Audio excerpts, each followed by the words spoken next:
In this video, I want to talk about how wonky New York City's weather was in 2022. And oh my God, the leaves are really starting to fall from the trees now. Almost as I'm walking in snow, the leaves are this deep. And snow will be mentioned in this video. Now, notable weather began off the bat on the 1st of January. On the 1st of January, a rainstorm in the early hours dumped 0.79 inches of rain. 0.79 inches doesn't sound like a lot, but it was the biggest rainstorm since late October after the driest November-December combo on record in 2021. The day was also quite mild. The day was stuck in the 50s, and the low of 50 degrees was the third time that there was a low in the 50s on New Year's Day, although a record would not be broken. The next day would wind up hitting 59 degrees. Some New York City sites broke records, Central Park did not. However, a cold front moved quickly throughout the day, and it was already down to the 30s by midnight.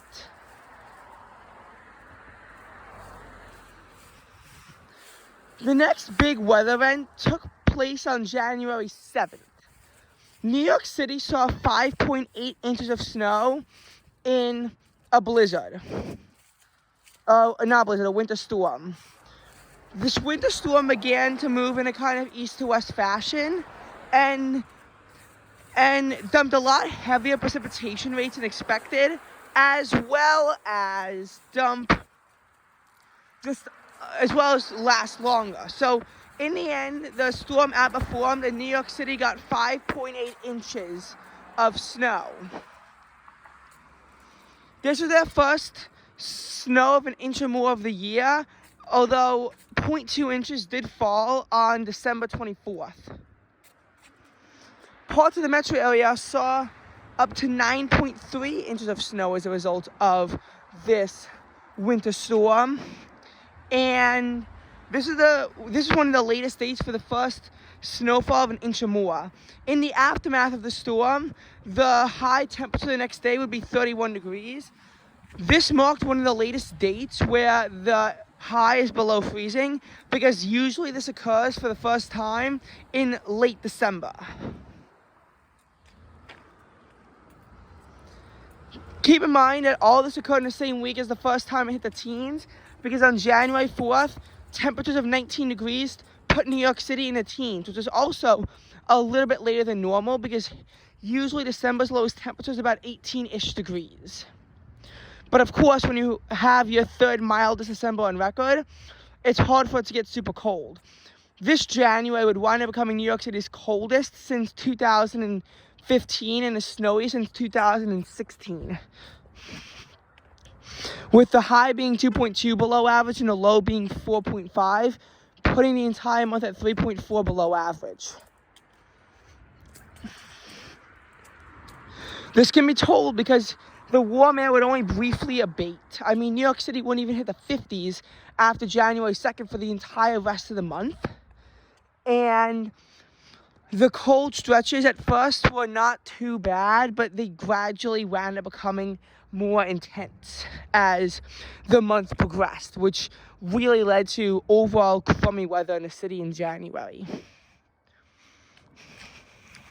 Because what we haven't talked about yet was some of the cold events, and I can't go through every single one because otherwise we'd be here for 10 years. January 15th in particular was the most brutally cold day of the winter.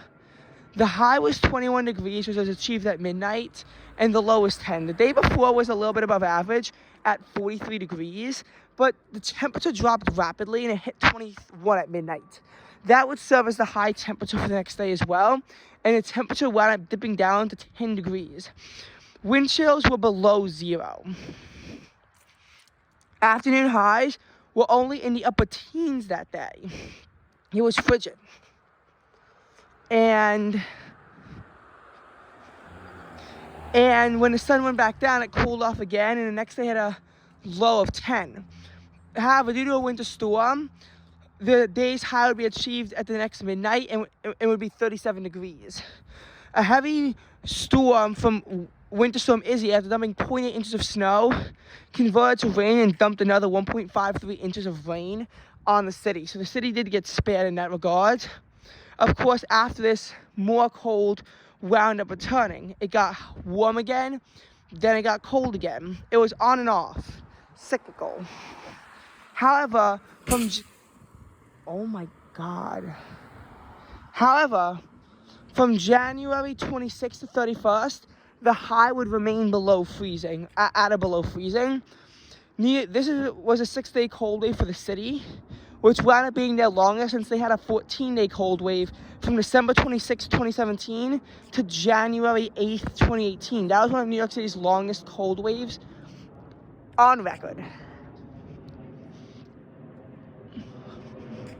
And in 2022, they wouldn't get nearly that bad because on February 1st, it would rise above freezing again.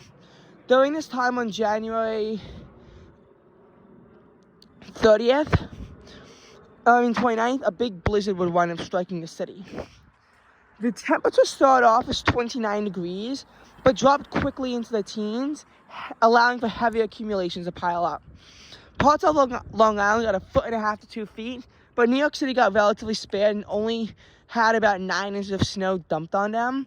But that still does total over about, I think, 15.3 inches for the entire winter. For the entire month, not the entire winter, the entire month. But there wouldn't be that much snow in the other months after January, because February would be quite mild and would have a large variation in the high and low. This could be told immediately on February 4th. The temperatures in New York City wound up getting back into the 50s, possibly even on February 3rd, but definitely by the 4th when this rainstorm moved in. The high temperatures are somewhere in the mid to upper 50s, and it was still holding 54 degrees at 7 a.m. However, this warm, mild condition will be replaced with a cold, hard rain by 8 a.m., in which temperatures had already dipped to 38 degrees. They would continue as the rain wouldn't stop until it already began to turn into sleet. The low that day was 26 degrees, and the high was 57, so this would be one of the 3 days with diurnal variations exceeding 30 degrees. The next day in the city would have a high of only 27 and a brutally cold low of 19 as the storm exited. And later on in February, we wound up seeing this trend of rain coming and cold, hard rains until it finally began to get sunny. So on February 12th, it was actually 59 degrees. It wasn't record-breaking warm, but it was still very nice in the city because now it was in the 50s, but it was actually pleasant. This actually did happen the first 2 days beforehand where the 50s were hit, but due to all the wind going on, it still wasn't pleasant. It still felt like the upper 40s. It didn't feel right. The lows were so mild in the morning. However, the temperature did hit 42 degrees due to the onset of a cold front by midnight. That would serve as a high on February 13th, which would be a slippery slope down in temperature as 1.6 inches of snow piles up, which isn't that much, but it's 80% of February's entire snow accumulation, and the second high is on a Super Bowl Sunday. By the way, I feel like both my preferred football and baseball team in the championship round lost because the Bengals lost and the Phillies lost. I've just been taking L after L after L this year in terms of sports, and I want you to know that. But in any case, the temperature would actually wind up sliding down to 26 or 25 by midnight, which would wind up serving as February 14th's high. The coldest day of February, and the low was 16 degrees. That would be the low the next day, but highs would rise to 30. February 17th was a big warm-up because the low was 28 and the high was 49. The low of 49, the high of 68, the low of 49, the high of 68 on February 17th broke records for the warmth that was felt. broke records. And this was on the onset of a storm where temperatures would still be in a mild mild low 60s with tons of humidity as the storm came down on February 8th. I think the high was 63. The rain exited before it could get too brutally cold this time, so there was no sleet. However, the dropping temperatures still put the low at 27.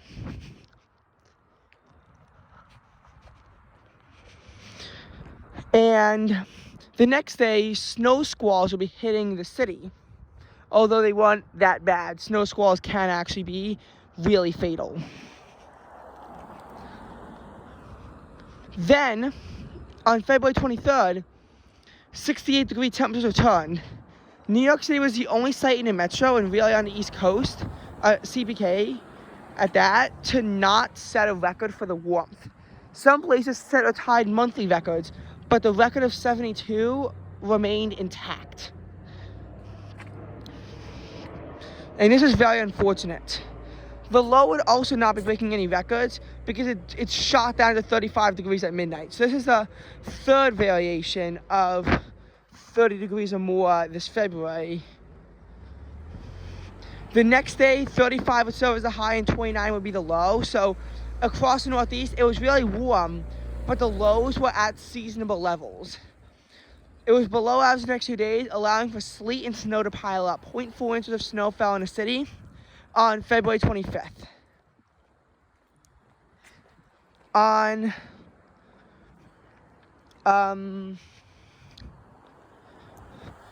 March 4th, we'd have another brutally cold day with a high of like 34 and a low of 20, something like that.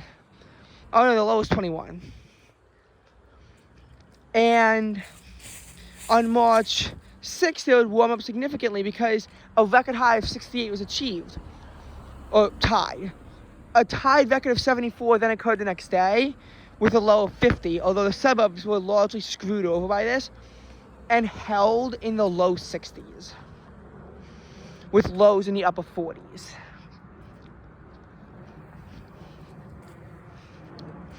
And this is actually due to the tornado outbreak, which actually saw 7 deaths in Iowa coming over the city.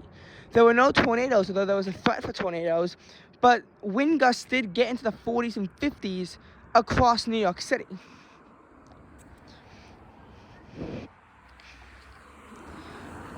And what is he doing? And in who was that? And in the city, the temperatures would plunge the next day. So on March 9th, there was actually still 0.4 inches of snow piling up on the city. It would warm up, but March 12th would see a sleet storm come down the city. New York City, though, is the only city on the East Coast to completely avoid any accumulating snow. But March 13th is brutally cold with a low of 22 and a high of only 35. However, warmer weather would arrive, and by March 18th, 74 degrees was the high, 50 was the low. So the warmest day of March was tied. It was supposed to be a warm day for the metro area all around. However, the suburbs got screwed as highs could only rise into the mid-60s, despite this 70-degree weather being promised. However, as always, colder weather has to arrive, and on March 27th, a particularly biting Arctic front came down. The high of 33 degrees on March 28th set a record for how cold it was. But the low of 23 was still far from the record low established back in 1923, which is 13 degrees, as part of a particularly bitingly cold weather that came down on the city around Easter time of 1923. The high also broke the record from 1893, and it was only broken by 1 degree. March 29th, we're not seeing any record lows in the city. There would be in somewhere at JFK, but still low 24 is still bad, and the high was only 38 degrees. However, temperatures will wind up pushing into the 60s on the 31st due to the onset of severe storms, and into the wee hours of April 1st, temperatures would hold in the 60s. However, temperatures were then stuck in the 40s on April 3rd as more cold air began to push its way back before the jet stream evened out. However, the Yankees home opener had to be postponed with raw, windy, rainy conditions as temperatures were stuck near 50 degrees on the 7th of April. And about an inch of rain piled up. However, the Yankees home opener was rescheduled to be played in beautiful conditions, unlike some of the other ones where it's cold, really cold and sometimes foggy and drizzly. Following this, the Yankees home opener was actually played in beautiful conditions. It was 65 degrees with an abundance of sunshine. However, don't think that the cold wouldn't be back, because it would be on April 10th. However, on April 12th, an almost April-like heat wave that happened. Well, actually, not really. But what happened was that we did see 5 days in a row of highs in the 70s. April 14th saw the highest temperature of the month of 79 degrees. Newark and Islip both tied daily records for the warmth as a severe storm complex was pushing on. And even though it did bring forth a cold front, when the Mets had their home opener on April 15th, the weather turned out to be even better, with temperatures at 70 degrees instead of 65, with, again, abundance of sunshine. However, on April 16th, a bitter cold front would wind up coming down, and the end result was Easter Sunday being the coldest in the city in 13 years, with a high of 51 and a low of 41.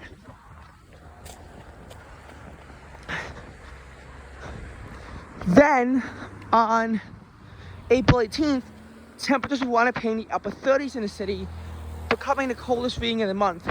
On April 18th into the 19th, that night, it was cold again, and even worse, 2.09 inches of rain piled up in a nor'easter that forced parts of the major Deacon Expressway to close.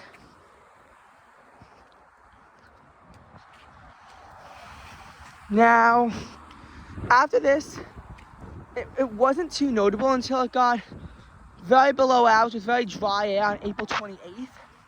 The high was only 58 and the low was 40, which is temperatures that are pretty cold this deep into the year. And people were not happy. The humidity was also dropped to very low levels, so I forgot how low they were.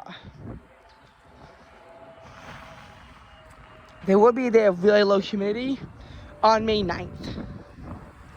But early May just had this kind of annoyingly cold weather. It was cold, and it was annoyingly cold. On May 7th, it got the worst of the weather really came. Temperatures are 13 degrees below average, and more typical of late March, when there was a high of 50 and a low of 45 amidst a significant coastal storm. However, May 9th would serve as the last date that the city and even some of its suburbs had a low in the 40s, which is even later than some cities like Baltimore and DC, which had them later on in the week. However, I don't think this is a record early time, and I haven't been able to find any information on this. The humidity was also dropped to very low levels. I think somewhere in the 20s, if not in the upper teens, in terms of percent relative humidity. However, it would become very humid, with dew points getting into the mid-60s later on that week. However, what a lot of New York City people were unhappy about was no 80s. And guess what?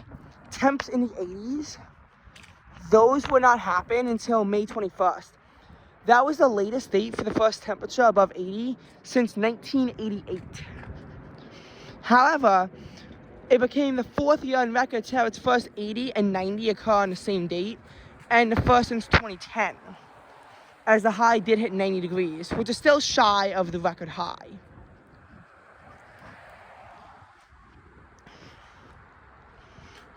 Now, the low of 62 on this day was the coolest low since there was a low of 56 when the city hit 92 on April 7, 2010, which actually was the city's first 90-degree temperatures on record. The earliest in the year, I mean.